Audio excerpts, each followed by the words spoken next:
উপমহাদেশের অন্যতম প্রাচীন ও স্বনামধন্য ঢাকা বিশ্ববিদ্যালয়ের ৯৬তম প্রতিষ্ঠাবার্ষিকীর আয়োজনে ক্যাম্পাসে উৎসবমুখর পরিবেশ।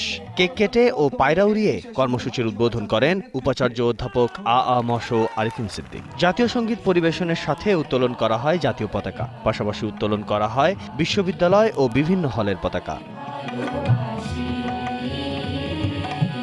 বিশ্ববিদ্যালয় আগামীতেও জাতীয় সংকটে ইতিবাচক ভূমিকা রাখবে বলে জানিয়েছেন উপাচার্য। যখন যেটা প্রয়োজন হয়েছে, যখন যে চাহিদা আমাদের সামনে এসেছে, বিশ্ববিদ্যালয় কর্তৃপক্ষ, বিশ্ববিদ্যালয় প্রশাসন, বিশ্ববিদ্যালয়ের শিক্ষক, শিক্ষার্থী, কর্মকর্তা, কর্মচারী সবাই মিলে সেই চ্যালেঞ্জ মোকাবেলা করেছেন।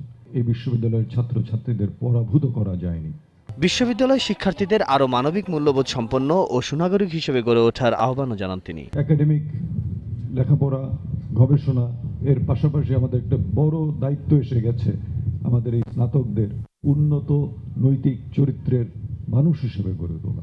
পরে একটি আনন্দ র্যালি ক্যাম্পাসের প্রশাসনিক ভবন থেকে টিএসসি চত্বর ঘুরে এসে অপরাজেয় বাংলায় এসে শেষ হয়। রাফিজ আদনান আদেল, ২১শে টেলিভিশন, ঢাকা।